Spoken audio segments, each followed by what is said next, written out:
So here we are for another episode of Michael Cohen Reacts. And today we just finished watching the January 6th, the second hearing for the January 6th committee. There's so much that we learned that needs to be unpacked. So let me just start with the very first one. You may all remember when I testified before the House Oversight Committee, and I stated emphatically that Donald Trump is a racist, he's a liar, he's a con man, he's a cheat. And over the course of the years, I've called Donald Trump what? The grifter in chief. And today, what did we learn? That right after they lost the election, the campaign, with of course Donald's approval, puts out this massive request for people to donate to the legal fund to challenge the big lie, to challenge the electoral vote and the theft that he keeps claiming that took place. Well, they raised a ton of money. None of that money ended up getting spent. So where did it go? And if there's anybody that doesn't know that the answer is somehow in Donald Trump's pocket, well, it's time to wake up for round number 3, because that's coming up with the committee. All right. Second, we listened to Bill Barr. And what did Bill Barr do?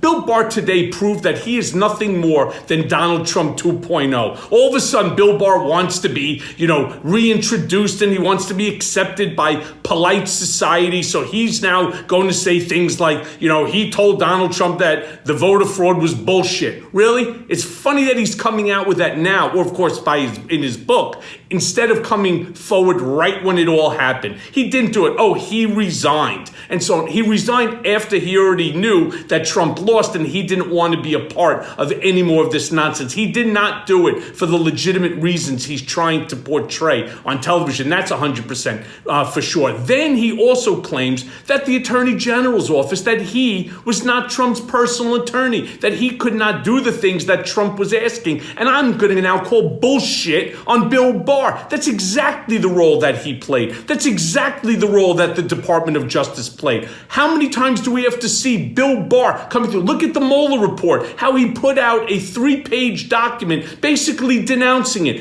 And listen, I'm going to talk about myself once again. How about the unconstitutional remand of me back to prison when I wanted to publish my book, Disloyal, and Bill Barr's hands 100% were in on it. For my book, we tried to reach out to him, but of course, we got a no comment from him on that as well. Now, let me go now and talk about one of my favorite topics, which is Rudy Giuliani, the drunken Giuliani.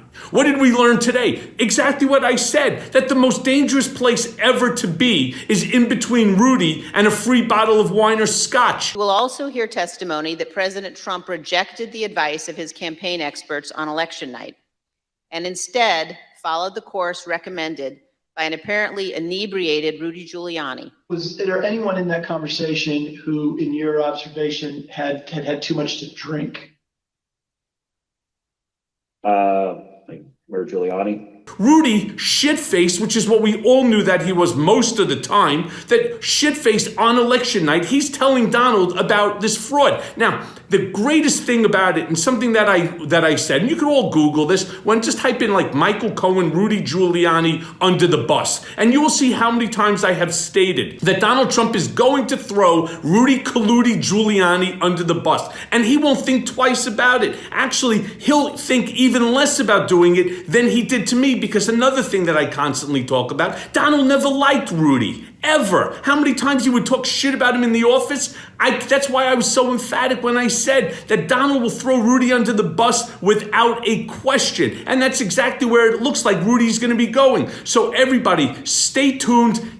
These hearings, I hope, are going to produce more than what ended up coming out of the Mueller investigation. I hope it finally gets sent over to justice. I finally hope that Merrick Garland will actually do something and that they will bring an investigation into not just Donald. We have to go into Laura Trump. We have to go into Eric Trump, to Don Jr. We have to go into Ivanka and Jared. We have to go into Jason Miller, to the entire group of bullshit artists, these bunch of grifters, the whole group of them, and hold each and every one of them accountable. That's how we're going to get our democracy back.